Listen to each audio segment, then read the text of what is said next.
Good morning students. Today we are going to start our new lesson number 18, punctuation. Okay, class 8 subject grammar. In today's period we are going to learn about the punctuation mark. आजच्या तासिकेमध्ये आपण punctuation mark म्हणजे विरामचिन्हाविषयी माहिती घेणार आहोत. Punctuation मार्कला मराठीमध्ये काय म्हणतात? विरामचिन्हे असे म्हणतात. काय म्हटलं जातं? विरामचिन्हे. मराठीमध्ये म्हटलं जातं विरामचिन्हे. Punctuation marks is also called viram chinne. Now look here. What is the spelling of punctuation? P-U-N-C-T-U-A-T-I-O-N. Punctuation. Okay? आणि mark म्हणजे चिन्ह. Okay? Punctuation marks म्हणजे विराम चिन्हे. Now look here. Punctuation derived from the Latin punctuum. Look here. हा punctuation शब्द हा काय झालेला आहे की पंक्टियम या शब्दापासून लॅटिन शब्दापासून आलेला आहे आणि त्याचा अर्थ काय? ए पॉइंट. ए पॉइंट म्हणजे काय? एक बिंदू या अर्थाने त्याचा अर्थ होतो. Means the right use of putting in points और स्टॉप्स इन रायटिंग. त्याचा योग्य उपयोग कुठे केला जातो की बोलताना किंवा मग लिहिताना त्याचा उपयोग केला जातो. Stops in writing. प्रॉपर और राइट यूज. योग्य असा त्याचा वापर केला जातो. त्यावेळेस त्याला आपण काय म्हणतो? पंक्च्युएशन असं म्हणतो. Okay. Now the following are the principal stops.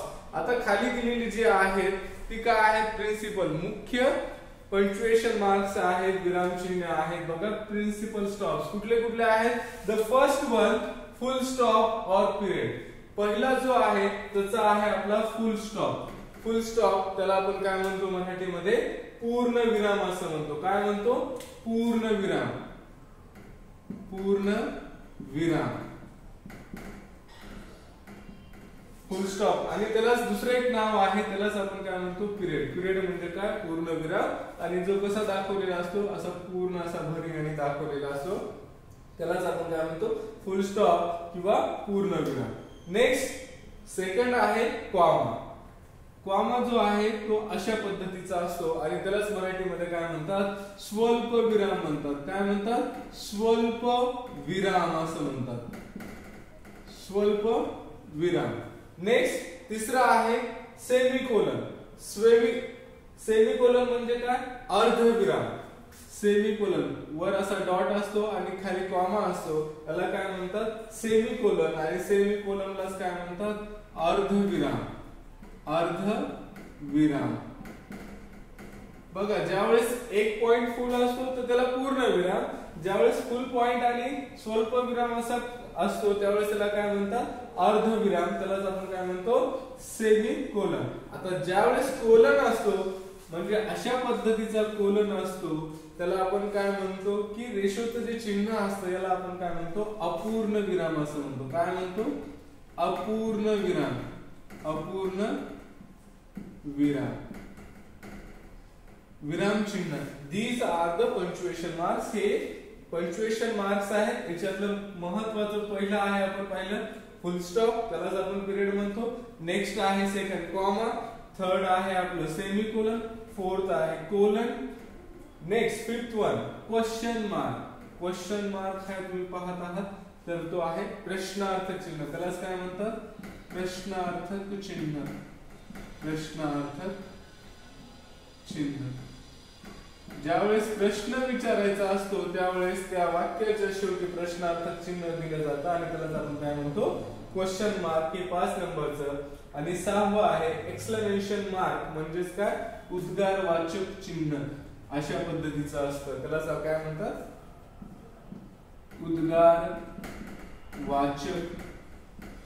उद्गारवाचक चिन्ह असे म्हटलं जातं. Now this one is 6. Full stop, comma, semicolon, colon, question mark and exclamation mark.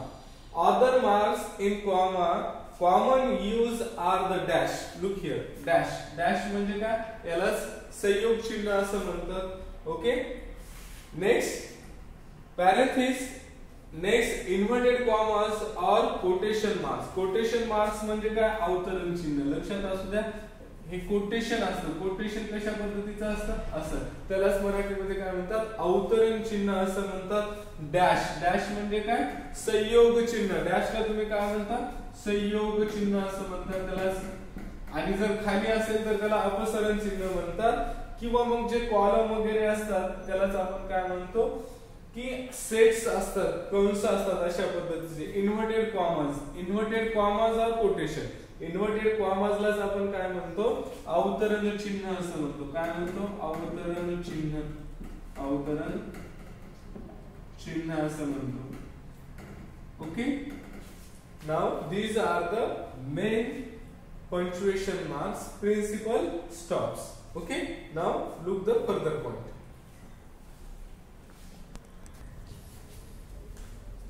Now full stop. Look here, the first point is full stop, punctuation mark, that is the full stop. Full stop कसा असतो, अशा पद्धतीचा पूर्ण भरेल. Okay, it is called the full stop.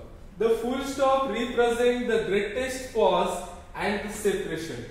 Full stop काय व्यक्त करतो, greatest pause म्हणजे बोलण्यामध्ये जो खंड पडलेला असतो तो पॉज दाखवण्याचं, विश्रांती दाखवण्याचं काम फुल स्टॉप करत असतो. किंवा मग एकमेकापासून सेपरेट करण्याचं काम काय करत असतो, हा फुल स्टॉप करत असतो. फुल स्टॉप हा दिलेला जो पंक्च्युएशन मार्क्स आहे, दोन सेंटेन्सला सेपरेट करण्याचं काम हा काय करत असतो, फुल स्टॉप करत असतो. किंवा पॉज दाखवण्याचं काम काय करत असतो, हा फुल स्टॉप करत असतो. Now look here the first point, it is used to mark the end of the declarative or an imperative sentence. हा कुठे वापरला जातो, मग use of full stop. Full स्टॉपचा यूज कुठे केला जातो, डिक्लेरेटिव्ह. डिक्लेरेटिव्ह सेंटेन्स म्हणजे काय, विधानार्थी वाक्य, जे साधे सिंपल वाक्य असतात त्याच्या शेवटी. Okay, mark the end of the declarative sentence, वाक्याच्या विधानार्थी वाक्याच्या शेवटी वापरला जातो. किंवा मग ऑर एन इंपरेटिव्ह सेंटेन्स, जर आज्ञार्थी वाक्य असेल, इंपरेटिव्ह सेंटेन्स असेल तर तिथे सुद्धा काय वापरला जातो, हा फुल स्टॉप वापरला जातो. डिक्लेरेटिव्ह म्हणजे काय, विधानार्थी, ज्यामध्ये विधान केलेलं असतं असं विधानार्थी वाक्यामध्ये काय केलं जातं की डिक्लेरेटिव्ह सेंटेन्सच्या एंडच्या ठिकाणी आपण काय वापरतो, हा फुल स्टॉप वापरला जातो. किंवा इंपरेटिव्ह म्हणजे काय, आज्ञार्थी वाक्य, ज्याच्यामध्ये ऑर्डर असते, एखादी आज्ञार्थी असते, आज्ञा केलेली असते, आज्ञार्थी वाक्य. थोडक्यामध्ये काय असते, आज्ञा असते, आज्ञा केलेली असते. इंपरेटिव्ह मध्ये ऑर्डर असते, कमांड असते, रिक्वेस्ट असते, त्यावेळेस आपण काय करत असतो की फुल स्टॉपचा उपयोग करत असतो. For example, dear comma patient comma gentle comma noble Nell was dead, full stop. बघा या ठिकाणी आलेले नेल, नेल हा एक काय, एक व्यक्ती आहे. याच्यासाठी आलेली ही सर्व काय आहेत, विशेषण आहेत. आणि ही विशेष वापरलेली आहेत, या व्यक्तीसाठी वापरलेली आहे. काय, डिअर, डिअर म्हणजे प्रिय. पेशंट, पेशंट बघा पेशंट. नंतर जेंटल, हे सुद्धा विशेषण आहे. नोबल हे सुद्धा विशेषण आहे, ऍडजेक्टिव्ह आहे. आणि हे कशासाठी वापरलेले आहेत, नेल या पर्सन साठी वापरलेले आहे. नेल वॉज डेड, आणि नेल कसा झालेला आहे, डेड झालेला आहे, मृत्यू पावलेला आहे. जो प्रिय होता, जो आजारी होता, जो कोमल होता, आणि जो नोबल म्हणजे राजशाही असलेला, एकदम छान असलेला असा जो नेल होता, तो काय झालेला आहे, मृत्यू पावलेला आहे. आणि हे एक विधान आहे, डिक्लेरेटिव्ह सेंटेन्स आहे, ज्याच्यामध्ये स्टेटमेंट आहे. थोडक्यामध्ये डिक्लेरेटिव्ह म्हणजे काय, स्टेटमेंट आहे. याच्यामध्ये काय केलेली, इन्फॉर्मेशन स्टेट केलेली आहे. डिक्लेरेटिव्ह म्हणजे काय, स्टेटमेंट आहे, एक विधान केलेलं आहे की नेल काय झालेला आहे, डेड झालेला आहे. आणि या वाक्याच्या शेवटी आपण काय वापरलेला आहे, फुल स्टॉप वापरलेला आहे. We use here full stop. Next example, be quick. Be quick, घाई करा. ही काय, एक आज्ञा आहे, इंपरेटिव्ह सेंटेन्स आहे. स्टार्टिंग कशाने झालेली असते, इंपरेटिव्ह सेंटेन्सची मेन वर्बने झालेली आहे. बी क्विक, घाई करा. नेक्स्ट, मेक हेस्टी, या ठिकाणी सुद्धा ही इंपरेटिव्ह सेंटेन्स आलेले आहे. आणि शेवटी काय आलेले आहे, फुल stop. Remember this, at the end of imperative sentence and at the end of declarative sentence we use full stop. Okay, where we use full stop at the end of declarative sentence and at the end of imperative sentence we use full stop to show the pause or to the separation दाखवण्यासाठी किंवा pause दाखवण्यासाठी आपण विधानार्थी वाक्यामध्ये किंवा आज्ञार्थी वाक्यामध्ये फुल stop वापरत असतो. Next example, in internet and email address it is use. आता ज्यावेळेस आपण इंटरनेटचा वापर करत असतो, यूज करत असतो, त्यावेळेस ईमेल ऍड्रेस मध्ये आपण काय केलेलं असतं की फुल स्टॉप दिलेला असतो, विराम चिन्हाचा उपयोग केलेला असतो. For example, HTTP hyper text transfer protocol, त्याच्यानंतर दिलेला आहे कोलन. ओके, कोलन मीन्स अपूर्ण विराम, नंतर आहे विकल्प चिन्ह slash, it is called slash. Okay, oblique it is also called www dot. Look here, dot means full stop, punctuate means काय फुल स्टॉप. या ठिकाणी आपण दिलेले फुल stop yeschandgroup.com. Look here, in this example here we use 2 times full stop. या ठिकाणी आपण 2 वेळेस काय केलेला आहे की फुल स्टॉप वापरलेला आहे. ज्या वेळेस ईमेल ऍड्रेस असतो, त्यावेळेस आपण काय करत असतो, या फुल स्टॉपचा यूज करत असतो. Email.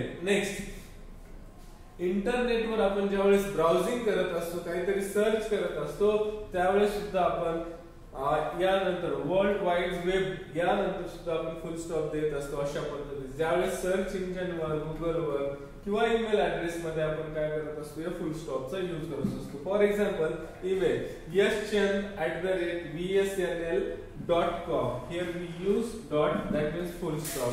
Okay, now the third point is here, full stops can be used in abbreviation. full stop कुठे वापरला जातो? ऍब्रिव्हिएशन मध्ये. ऍब्रिव्हिएशन म्हणजे काय? Short form. एखाद्याचं शॉर्ट फॉर्म असेल, आपल्याला लिहायचं असेल थोडक्यामध्ये, तर आपण तिथे काय करत असतो, फुल स्टॉपचा यूज करत असतो.